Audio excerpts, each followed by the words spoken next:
오늘 주님이 주시는 말씀은 사도행전 16장의 말씀입니다. 오늘 말씀의 도전은 사랑이란 무엇일까라는 거죠. 사랑해라. 사랑이 으뜸이다. 그런데 사랑한다는 건 뭘까요? 사랑이 왜 이렇게 소중한 것입니까? 오늘 말씀 가운데서 주님의 사랑의 의미를, 사랑의 뜻을 새롭게 만나는 이 시간이 되기를 주의 이름으로 축원합니다. 오늘 16장 말씀이 시작되면 16장 전체의 가장 중요한 두 가지 만남의 이야기죠. 하나는 디모데를 만나는 이야기입니다. 또 하나는 루디아를 만나는 이야기죠. 디모데를 만남으로 해서 이 사도 바울의 역사적인 이 문서 사역이 시작되었습니다. 사도행전의 6편의 글이 디모데와 같이 썼다라고 사도 바울이 밝히고 있고, 그 중에 또 다른 2편은 디모데에게 쓴 것이죠. 교회에 쓴 것이 아니라 디모데에게 주고받은 그 서신이 우리가 지금 읽고 있는 성경 신약을 이루고 있는, 신약의 3분의 1을 이루고 있는 서신서의 시작입니다.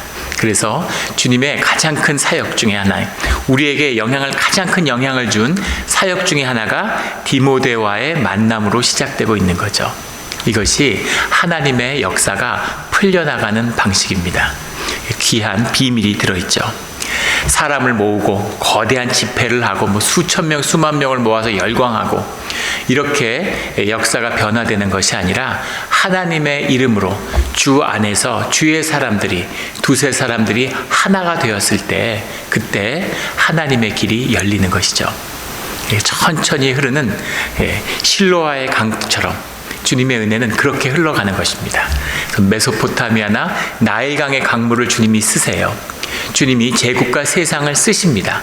그러나 주님이 이루고자 하는 뿌리와 열매의 역사는 이렇게 천천히 흐르는 실로아의 강처럼 주님 안에 이 작은 사건, 주님의 이름으로 주님에게 헌신된 두세 사람이 하나 되었을 때, 그때 주님의 길이 열린다라는 것을 말씀을 통해 보여주고 계시죠. 이 역사를 만나는 우리 믿음의 공동체가 되기를 주의 이름으로 축원합니다. 디모데를 얼마나 아꼈는지 디모데는 일생 가운데 함께했죠. 디모데를 내 사랑하는 아들이다 라고 고린도전서에서 얘기하고 있고, 또 내가 믿음으로 낳았다 라는 고백도 합니다. 그래서 내 아들이다, 내 자식이다, 내 가족이다. 바울은 신실한 유대인이고 히브리 사람 중에 히브리 사람이었습니다. 그리고 유대의 랍비죠. 그리고 공회 회원이었습니다. 그 의미는 뭐였냐면 그가 100% 결혼을 했고 자녀가 있을 거라는 얘기죠. 자녀는 없을 수도 있겠지만 결혼을 안 했다고는 생각할 수 없습니다. 그런데 바울의 삶 가운데 부인과 가족의 얘기가 나오잖아요. 가족은 어떻게 된 걸까요? 쉽게 추측해 볼 수 있겠죠. 가족에게서 버림받았을 겁니다. 다소에 태어났는데, 아나톨리아 다소 지역에 태어났는데 그를 예루살렘으로 유학 보내는 가정이에요. 얼마나 그 유대교에 충실한 가정인가 하는 걸 알 수 있겠죠. 그리고 젊은 나이에 공회원이 되었다면 그가 굉장한 명문가의 출신이다라는 걸 알 수 있습니다. 그리고 랍비예요. 그런데 어느 날 예수를 만났다 그러고 예수의 복음을 전한다고 하는데 도저히 용서할 수 없었겠죠. 용납받을 수 없었을 겁니다.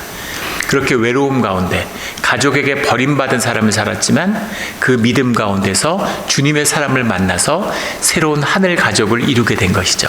그래서 마지막 바울의 죽음의 순간까지 디모데가 바울을 돕고 또 스승과 제자로, 형제로, 아버지와 아들로 그런 귀한 관계를 이어가는 것이죠. 이것이 주님이 주시는 이 땅의 큰 축복입니다.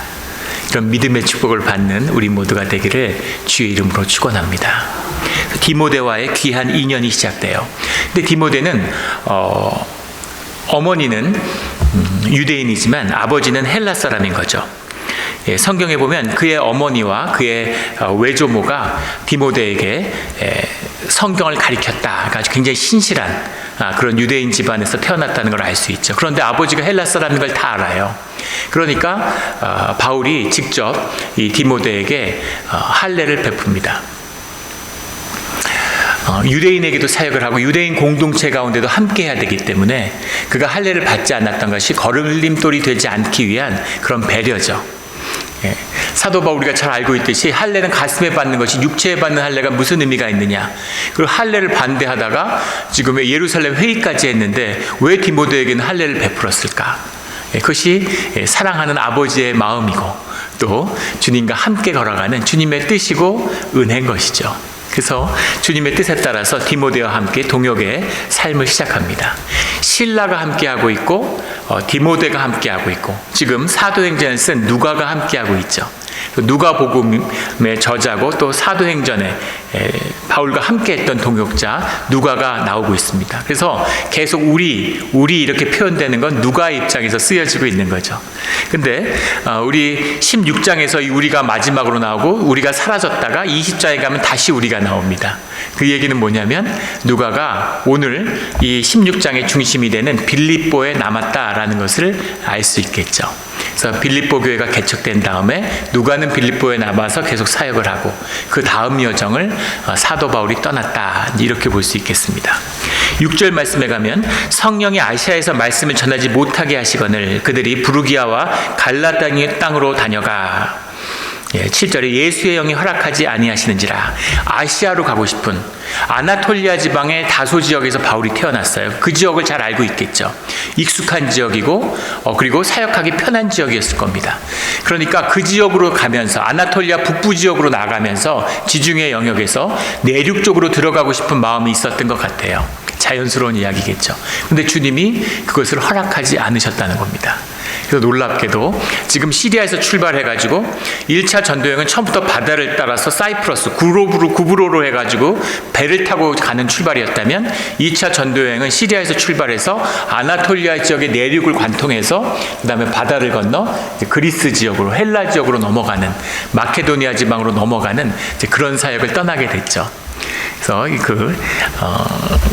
역사가죠. 20세기 최고의 역사가라고 하는 아놀드 토인비는 사도 바울이 배에다 유럽을 싣고 왔다, 이렇게 이야기를 합니다. 기독교 문명의 시작이고 유럽이라고 하는 정체성의 시작이 바로 이 2차 전도 여행의 마케도니아 여행이죠. 그래서 이것은 역사적인 순간입니다. 사도 바울도 상상도 못했을 거예요. 본인이 무슨 일을 하고 있는지. 주님이 동행하고 사도 바울과 함께하는 이 전도 여행을 통해서 주님이 정말 놀라운 역사의 흐름을 바꾸는 놀라운 길을 여신 것이죠. 그런데 왜 아시아로 가지 말라고 하셨을까? 아시아로 만약에 복음이 전도됐다면 어떻게 됐을까? 이런 궁금증을 갖지만 역사의 가정은 의미가 없죠. 그래서 유럽으로 역사가 전파되고 유럽이 역사의 중심이 되었습니다. 그런데 우리가 하나 볼 수 있는 것은 우리가 익숙하고 우리가 잘 아는 지역, 내가 편하게 사역할 수 있는 지역, 그런 곳에서 주님이 역사하시지 않는다는 겁니다. 내가 모르는 지역, 내가 도전하는 곳, 주님밖에 의지할 곳이 없는 곳에서, 그곳에서 주님이 역사하시는 거죠. 그것이 이 바울에게는 낯선 마케도니아 지방 빌립보에서 일어난 역사였습니다. 근데 한 가지 여기서 6절에 보면 갈라디아 땅으로 다녀가 라고 하는 이 말씀이 성서학자들에게는 오랫동안 논란의 대상이 돼요. 왜냐하면 갈라디아 지역에서 사도 바울이 사역을 했느냐 안 했느냐 라고 하는 논란입니다. 갈라디아서에서 사역을 하지 않고 그냥 지나간 것이라면 갈라디아서가 남아있죠. 그러니까 갈라디아 교회하고 사도 바울이 깊은 인연이 있다는 것을 알 수 있습니다. 그런데 갈라디아 교회에서 사역을 했다면 지방에서 왜 그것을 누가가 빠뜨렸을까? 동행하고 있는데 이상하죠. 그래서 갈라디아 지역을 지나간 건 분명한데 여기에 머물렀다고 이야기하는 사람과 그냥 지나갔다고 이야기하는 사람이 있는 거예요. 그런데 말씀의 뜻과는 또 다른 차원의 이야기죠. 그렇게 주님의 영의 인도함을 받아서 주님의 길을 가게 되는 겁니다. 10절에 가면 하나님이 저 사람들에게 복음을 전하라고 우리를 부르신 줄로 인정함이러라. 참 늘 아쉬운 건데 우리 개역개정의 번역이 주님이 뜻을 내가 인정했다고요? 인정했다? 정말 번역이 이상하게 돼 있죠. 뭘 인정합니까? 인정이라는 건 내 의식이 동의했다는 얘기잖아요. 그런 이야기가 아니라 원문은 신비바존이라는 말인데 join together예요. 하나 됐다, 일치됐다, 이런 얘기죠. 나도 주님의 꿈을 품었기 때문에 내 꿈이 있어요. 선교와 전도를 향한 내 꿈이 있을 거 아니에요. 내 꿈이 주님의 꿈과 딱 하나가 되었다, 만났다, 이런 이야기죠. 주님의 뜻이 내 뜻과 하나가 된 것입니다. 내 뜻은 아닌데, 이건 아닌데 주님이 말씀하시니까 순종해야지. 주님이 뭐라고 하시면 나는 내 뜻대로 해야 되겠어. 이게 아무리 봐도 내가 맞아. 망하는 길이죠. 그런데 내가 바라는 나의 꿈과 주님의 꿈이 딱 하나가 돼서 이게 하나가 됐다는 거예요.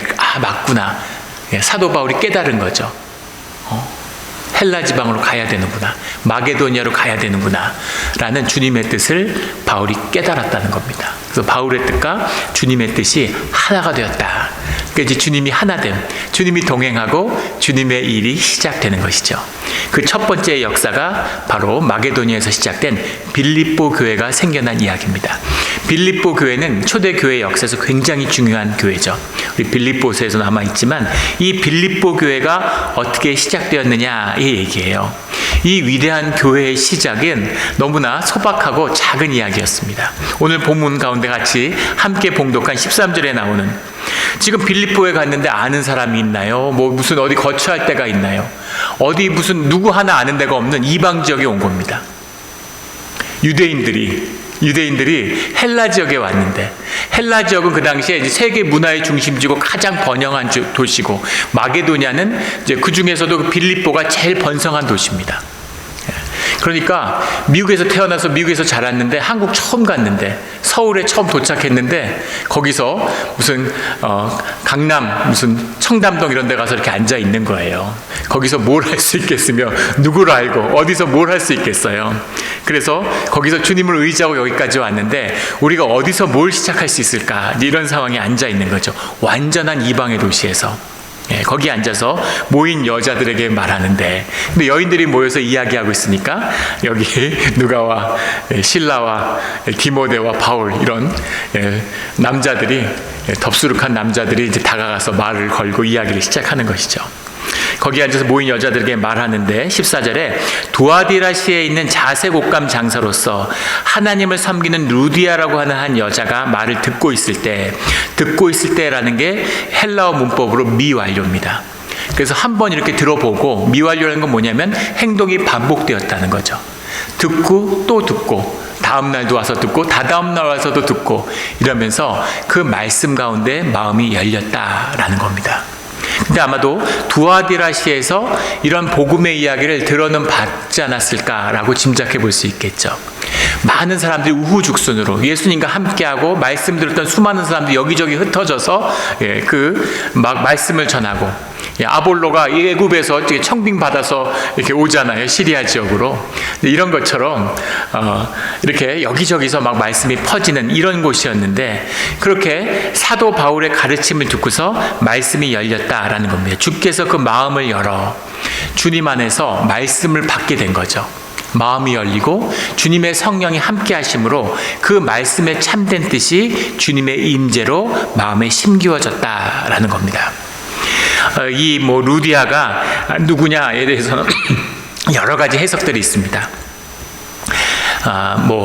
이 루디아가 이름이 아니라 그 사람이 살았던 지역일 것이다. 앞에 나오는 자색 옷감 장사라는 것처럼 그 옷장사, 그 섬유공업이 발달했던 루디아 지역의 여자다, 이런 얘기가 있고, 또 그 순두개라고 하는 뒤에 나오는 빌립보서에 나오는 순두개가 사실은 루디아다, 여러 가지 그 해석들이 있는데 그게 중요한 것은 아니죠. 근데 이 한 여인, 루디아라고 한 여인이 마음이 열고 주님의 말씀을 영접함으로 그 말씀 가운데서 그들이 하나가 되었다라는 거죠. 15절에 가면 내 집에 들어와 유하라, 오늘 말씀의 제목이기도 하죠. 외간 남자들인데 이 여인이 우리 집에 와서 머물라, 우리 집에 와서 머물라 하고, 강권하여 머물게 아니라, 만일 나를 주 믿는 자라고 알거든, 나를 주 믿는 자라고 내 믿음이 있는 것을 봤거든, 그러면 우리 집에 와서 유하라. 오늘 말씀 가운데 31절에 가면 주님이 바울이 복음을 선포하면서 주 예수를 믿으라, 그리하면 너와 내 집이 구원을 받으리라. 너의 집이라는 게 하우스를 얘기하는 게 아니죠. 집이 무슨 축복을 받겠어요? 너의 그 집이 공동체고 가족이고 교회가 되는 것이죠. 교회가 공동체고 삶과 영이 하나이기 때문에 그 교회가 축복을 받는다는 것은 온 교회의 모든 지체들이 다 복속에서 축복을 누린다는 얘기입니다. 이것이 교회를 이루어야 하는 비밀이에요. 그 집을 축복하시는 주님의 은혜입니다.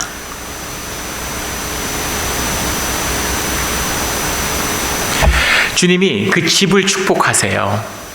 나를 부르신 게 아니라 인디비주얼리즘에 빠져서 내가 믿고 내가 믿음 좋고 기도하고 내가 구원받고, 그런 구원은 성경에 없습니다.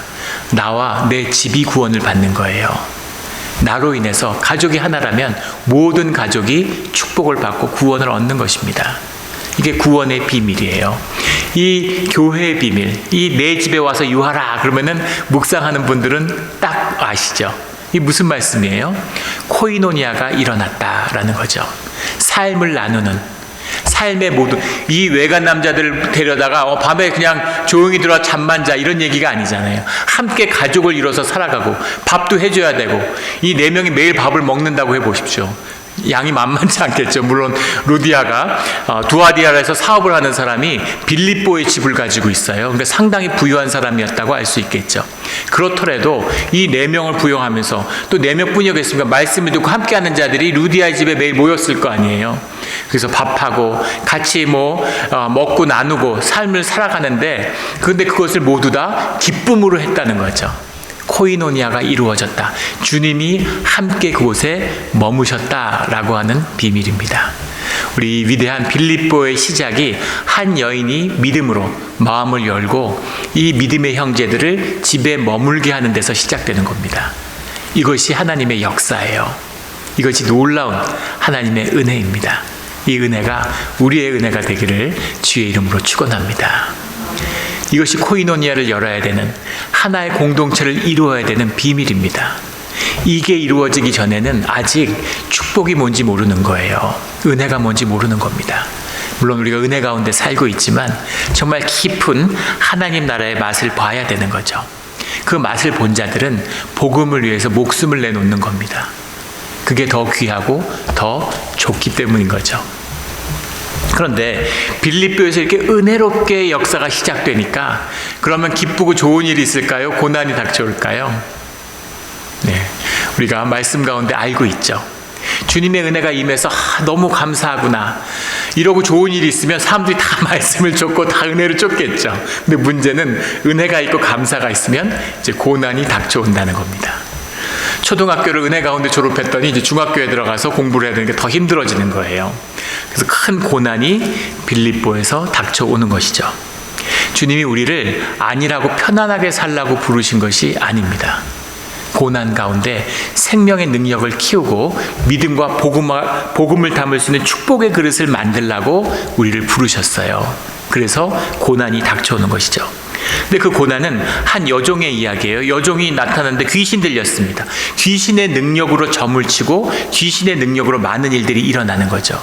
마귀도 영이기 때문에 영의 권세가 있어요. 그래서 귀신들이 여러 가지 일을 많이 합니다. 왜 사람들이 무당 만나고 무속에 막 물들어서 사회가 어떻게 21세기에 고도로 발전된 산업사회인데 무당들에게 사회가 흔들흔들 하겠습니까? 귀신의 능력이 있는 것이죠.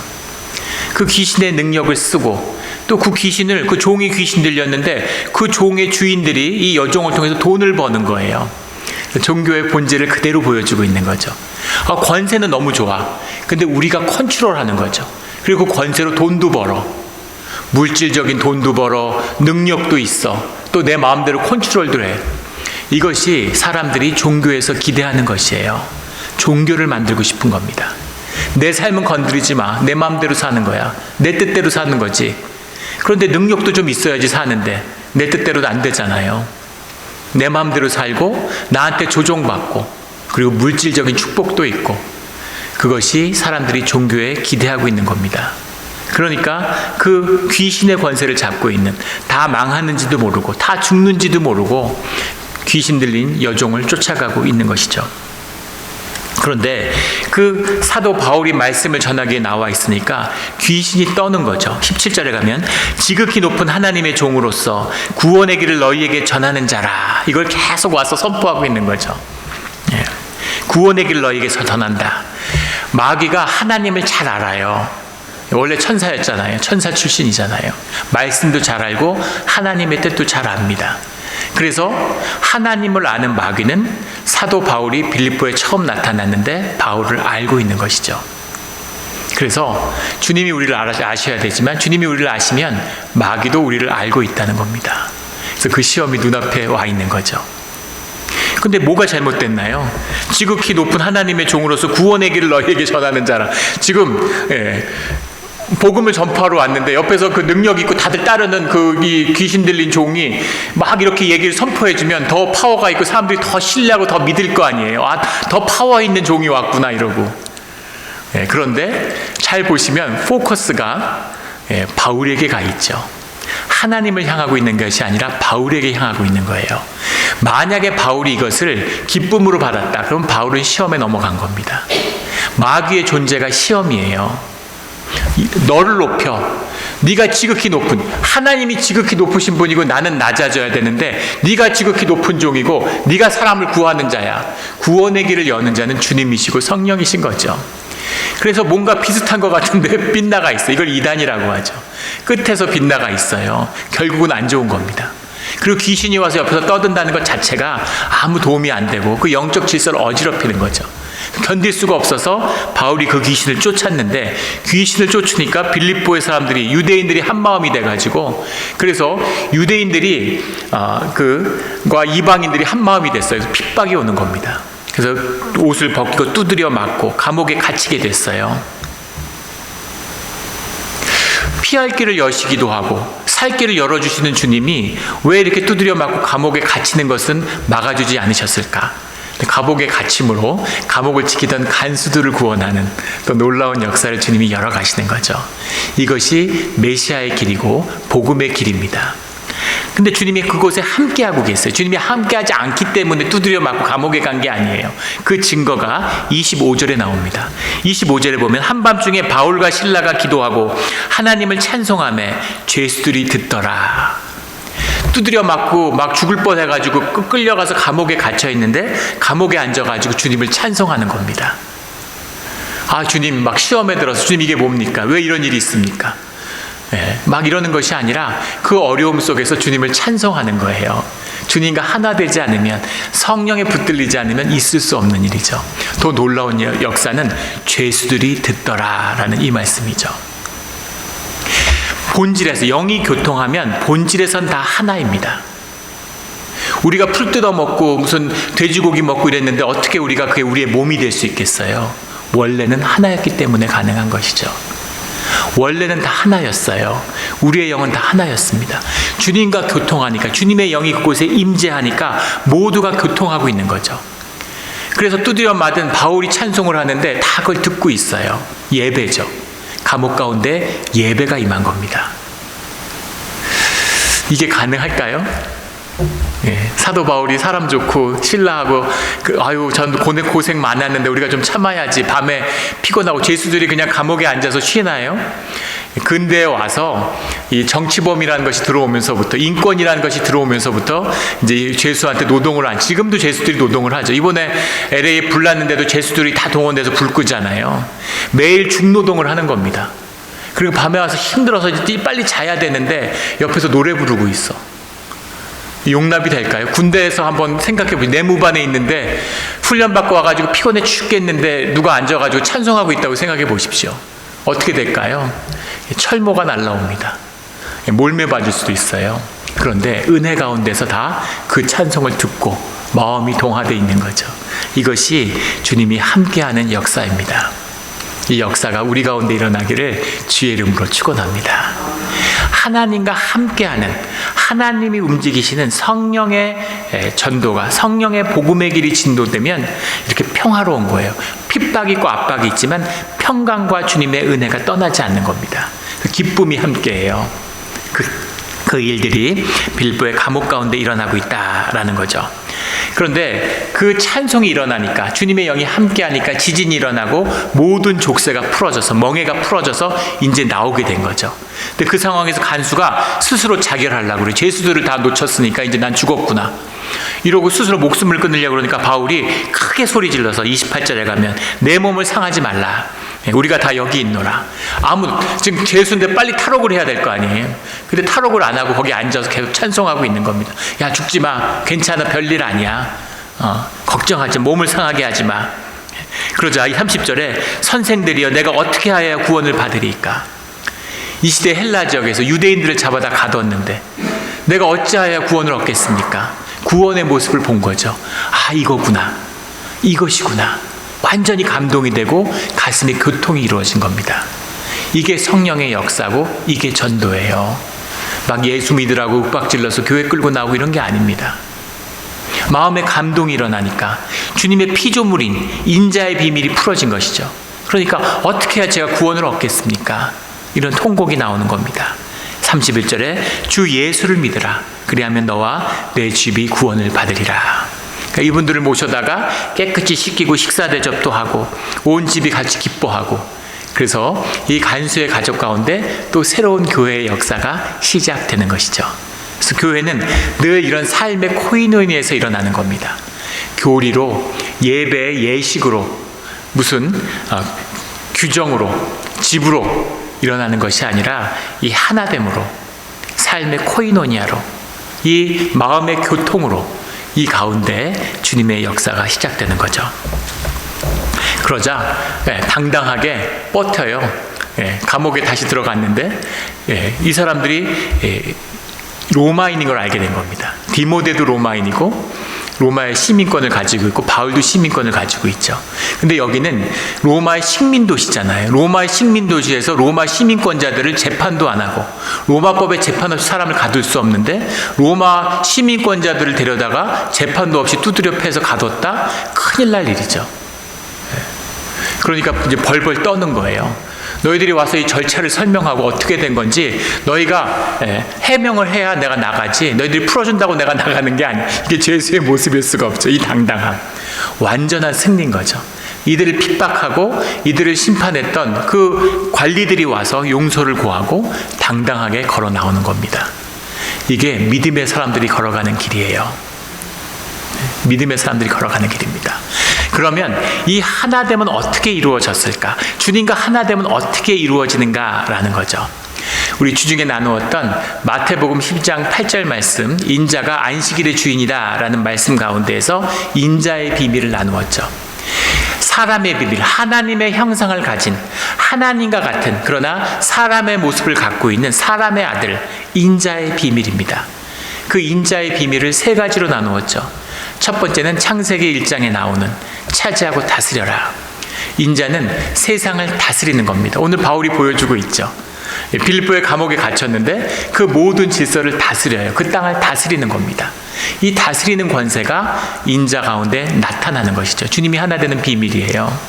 두 번째는 모두 벌거벗었으나 부끄러워하지 않았다고 하는 그런 창세기 2장의 말씀이죠. 벗었는데 부끄럽지 않아요. 왜 그렇습니까? 하나 됐기 때문이죠. 내가 내 상체가 하체를 부끄러워하나요? 내 팔이 내 다리를 부끄러워하나요? 있을 수 없죠. 한 몸인데 한 몸을 이루면, 한 지체를 이루면 그 안에 수치와 부끄러움이 없고 모든 삶이 용납되는 겁니다. 주님 우리에게 완전하고 완벽하고 멋져지라고 얘기하신 적이 없어요. 그건 늘 세상의 이야기입니다. 부족하고 연약하고 수치스럽고 죄 가운데 살지만 주 안에 하나 되었을 때 서로를 모두 용납하기 때문에 부끄러움이 없는 것이죠. 이것이 코이노니아가 함께하는 교회의 모습입니다. 이 용납함을 받은 사람은, 그 기쁨을 누리는 사람은 천국을 맛보게 되는 것이죠. 이 천국이 우리 몬트레 영락교회가 되기를 주의 이름으로 축원합니다. 또 하나는 뼈 중에 뼈, 살 중에 살이라는 창세기 2장의 또 한 말씀이죠. 뼈 중에 뼈, 살 중에 살. 내가 아니에요. 내가 아닌데 나보다 더 소중한 겁니다. 이것이 인자의 비밀, 사랑의 비밀입니다. 하나님의 비밀이에요. 하나님이 우리를 그렇게 바라보고 계시는 겁니다. 하나님이 아니지만 하나님보다 더 귀하게 여기기 때문에, 아버지가 자식을 자기 자신보다 더 귀하게 여기기 때문에 자식을 위해서 자신을 내어줄 수 있는 거죠. 기꺼이 십자가를 질 수 있는 거죠. 자식이 축복의 삶을 누릴 수 있고 자기의 자기됨을 누리고 살 수 있다면 그걸 위해서 너의 생명을 내놔라. 내놓는 게 아니라 감사하고 큰절하고 내놓을 것 같습니다. 뼈 중에 뼈, 살 중에 살. 나보다 더 귀한 그래서 나도 누리지 못하는 기쁨을 자녀를 통해서 우리가 누리는 기쁨을 맛보잖아요. 자녀를 통해서 우리가 사랑을 배웠죠. 주님이 주시는 사랑, 그 아버지의 가슴을 만나는 것이 하나됨의 비밀이고 사랑의 비밀이죠. 그런데 종교는 하나됨을 못하는 거예요. 종교는 하나님의 가슴을 만나는 것만을 그걸 막기 위해서 만든 게 종교입니다. 왜냐하면 하나님의 가슴을 만나는, 아버지의 가슴을 만난다는 것, 아버지가 자식을 다 알잖아요. 아버지를 만난다는 건 내 진실의 순간입니다. 근데 평생 거짓으로 살았어요. 거짓을 쌓아 올리고 학력 쌓고 돈 모으고 권세 만들어서 뭐 있는 것처럼, 내가 뭐 좀 된 것처럼 그렇게 뻐기고 살았는데 그 모든 것은 아버지를 만나는 순간 끝나는 겁니다. 내가 세상 나가서 어깨에 힘주고 막 으쓱거렸지만 아버지를 만나면 어릴 때 개똥이 장군이 그런 거잖아요. 아버지를 만나는, 모든 거짓이 소멸되는 그 순간을 본질이 거짓인 종교는 용납할 수 없는 것이죠. 그래서 진실의 순간이 오면 기쁨으로 만나야 되는데, 아버지가 오면 기쁨으로 만나야 되는데, 종교는 그 기쁨과 진실의 순간을 위험과 위협으로 받아들입니다. 늘 예수님이 성전에서 그 손 마른 자를 고치니까 바리새인들이 어떻게 죽일까를 의논하죠. 죽일까 말까도 아니에요. 어떻게 죽일까를 의논하는데 어떻게 바리새인들은 그렇게 한마음이 됐을까? 사람 죽이는 게 쉬운 일입니까? 개구리도 못 죽이는 게 사람 마음이고 주님의 형상인데 어떻게 사람을 죽이려고? 아, 저 사람이 메시아구나. 어떻게 죽여야 되지? 이렇게 나오는 거예요. 이것이 종교의 본질입니다. 교회 오래 다니고 기도 경건하게 하고 봉사 많이 하고 금식하고 뭔가 교결하고 뭔가 성결한 것 같고 거짓입니다. 좀 멋있어 보이세요? 주님의 임재가 나타나면 그것을 죽이려고 드는 게 종교의 본질이에요. 종교인은 절대 화목을 이루지 못합니다. 종교인은 절대 하나됨을 이루지 못해요. 종교인은 절대 사랑을 살 수 없습니다. 주님이 말씀하시죠. 믿음, 소망, 사랑 외에는 다 사라진다. 모든 인간의 관계, 모든 우리가 살아서 이루는 모든 일은 다 사라집니다. 믿음, 소망, 사랑만 너희 가운데 남아. 근데 그 가운데 가장 소중한 게 사랑이다 라고 말씀하시죠. 사랑이 하나됨이고 사랑이 주님의 임재이기 때문입니다. 그 가르침을 가르치니까 한 제자가 스승에게 물었다 그러죠. 사랑해야 된다. 사랑만 남는다. 사랑이 으뜸이다. 제자가 스승에게 물었습니다. 도대체 사랑이 뭡니까? 스승님, 사랑이 뭔가요? 그러자 스승이 대답했습니다. 사랑은 두려움 없이 사는 것이다. 그래서 제자가 다시 물었죠. 우리는 뭘 두려워하고 있는 겁니까? 스승이 답했습니다. 사랑이지. 우리는 사랑을 두려워하고 있는 거죠. 우리는 아버지의 가슴을 두려워하고 있는 겁니다. 아버지의 가슴을 만나야죠. 창피하고 수치스럽고 부끄럽지만 그것은 세상의 눈길이지 아버지는 우리를 그렇게 보지 않으세요. 사랑의 눈으로 바라보시는 겁니다. 그 사랑을 만나서 사랑의 화목함으로 하나됨을 이뤄내므로 인자의 비밀이 풀려남으로 생명의 하나됨, 코이노니아의 하나됨, 주님의 몸된 교회를 이루는 우리 몬트레 영락 공동체가 되기를 예수 그리스도 이름으로 축원합니다. 아멘.